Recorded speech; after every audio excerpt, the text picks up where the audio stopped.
ይሄ ነገር እንዳይሳካ የሚፍጨረጨሩ ኃይሎች ኖሩ ይችላሉ። ሊያደናቅፉ የሚሞክሩ ኃይሎች ኖሩ ይችላሉ። ሁሉም ሀገር እንቅፋት ነበረበት። እኛ እንቅፋቶቻችን እያነሳን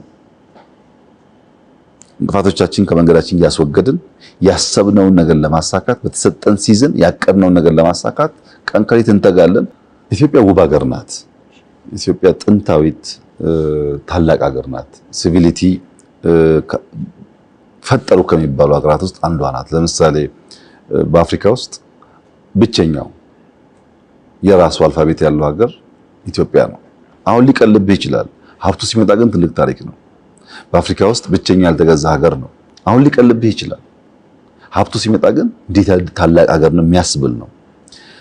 የሰው ልጅ መገኛ ቡናን ለዓለም የሰጠች ሀገር ናት።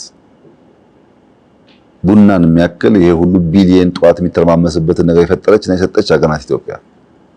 ተቀባይ ብቻ አይደለችም። ጤፍ የሚባል ነገር አምርታ ምግብ መሆን እንደሚችል ያሳየች ሀገር ናት ኢትዮጵያ። እንሰት የሚባል ምግብ ኢትዮጵያ የፈጠረችበት ልክ ብዙ ሀገር እኮ አያውቀውም፣ አልፈጠረውም። እኛ ተቀባይ ብቻ አይደለንም፣ ለዓለም ኮንትሪቢዩት ማድረግ የሚያስችል ብቃት ያለን ህዝቦች ነን። በአፍሪካ ውስጥ the second biggest population ያለው ኢትዮጵያ ውስጥ ነው። በዓለም 10ኛው ፖፑሌሽን ያለው ኢትዮጵያ ውስጥ ነው።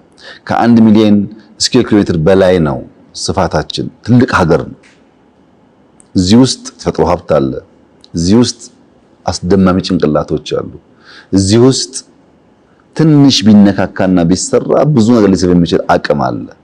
ይሄንን ኢትዮጵያውያን በአጭር ጊዜ ፍላጎት አሁን እንዲሳካልን በምናስባቸው ጉዳዮች ሳይሆን ትንሽ 10-15 ዓመት አርቀን እያየና እያሰብን በትብብር ከገነባን ለብዙዎች ብርቅ፣ ለብዙዎች መጠለያ፣ ለብዙዎች መሸሸጊያ የምትሆን ሀገር ናት። ዛሬ ከ1.3 ሚሊዮን ያላነሰ ስደተኛ ኢትዮጵያ ውስጥ አለ። ከሲሪያ ኢትዮጵያ ውስጥ የተሰደዱ አሉ። ከየመን የተሰደዱ አሉ። ከኢራቅ የተሰደዱ አሉ። እዚህ ሰፈር ብቻ አይደለም ስደቱ ያለ። ከቡሩንዲ የተሰደዱ አሉ። ከዲአርሲ የተሰደዱ ከብዙ ሀገር የመጡ አሉ። ኢትዮጵያ ውስጥ አሁን ከ400 ሺህ በላይ ኤርትራውያን አሉ። ከ400 ሺህ በላይ ለ400 ሺህ ኤርትራውያን ቤት የሆነች ሀገር ናት። ይህንን ሀገር በወግና በስርዓት መገንባት ከቻን ለኛ ብቻ ሳይሆን ለሌሎች አርያ መሆን የሚችል ለሌሎች የሚተርፍ አድርጎ መስራት ይቻላል። የሰው ልጅ የተሰጠው ሲዝን ውስን ነው። 70-80 ነው። ማናችንም ስልጣን ስላለን፣ ገንዘብ ስላለን፣ ዕውቀት ስላለን ያንን ልናሻግረው አንችልም። የተወሰነ ነው፣ ያልቃል። ያንን ሲዝን ግን ፕሮፐርሊ መስራትና ለልጆች የሚታወስ የሚጠቅም ነገር ማድረግ አለብን። ልጆቻችን እያሰብን ማንገነባት ሀገር፣ ልጆቻችን እያሰብን ማንገነባት ከተማ ለኔ ብቻ ስለሆነ ብዙ ርቀት አትጓዝምና እኔ ያለኝ ተስፋ በኢትዮጵያ በሁሉም መስክ አስተማማኝ ፋውንዴሽን ጥለን እናልፋለን። በፖለቲካውም፣ በኢኮኖሚውም፣ በዲፕሎማሲውም፣ በወታደራዊ አቅሙም ለትውልድ አስቻይ የሆነ ፋውንዴሽን ጥለን እናልፋለን።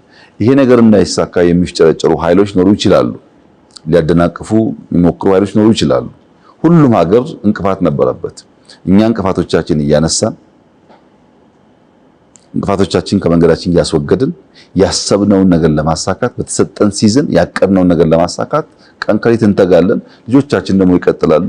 ኢትዮጵያ በ10-20 ዓመት ጊዜ ውስጥ አፍሪካ ውስጥ ስመጥር ሀገር እንድትሆን አስቻይ መሰረት ከጣልን በኋላ ለ100 ዓመታት የሚዘልቅ ብልጽግና ሊያረጋግጥ የሚችል ስራ ከዚች ሀገር ወጥቶ ድፍን አፍሪካን ሊያዳርስ እንደሚችል ተስፋ አደርጋለሁ። ኢትዮጵያ ድንቅ መሆኗን፣ ታሪክ ጠገም መሆኗን፣ ሀብታም መሆኗን በንግግር ሳይሆን በተግባር ገልጠን የምናሳይበት ሲዝን ደግሞ አሁን ነው። ትላልቅ ግድቦች እየገነባን እየተሳካልን፣ መዳበሪያ ፕላንት እየሰራን፣ ነዳጅና ጋዝ ላይ በጣም አስደማሚ ስራ እየሰራን፣ በግብርናው ኢምፕሬሲቭ ስራ እየሰራን፣ ኢንዱስትሪ የተነቃቃ፣ ከተሞች የተነቃቁ ያሉበት አስደማሚ ሲዝን ነው። ኢኮኖሚያችን በሁሉም መስክ በዓለም ላይ እንደዚህ ብለህ በጣት ቁጥር ፈጣን እድገት ካላቸው ጥቂት ሀገራት አንዷ ኢትዮጵያ ናት። ይሄ ይቀጥላል።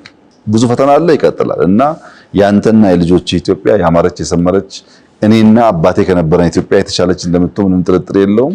እየሳክ በተስፈኝነትና በእምነት ተሰማራ። የበለጸገች ኢትዮጵያን ትረከባላችሁ ነው ያለኝ መልእክት።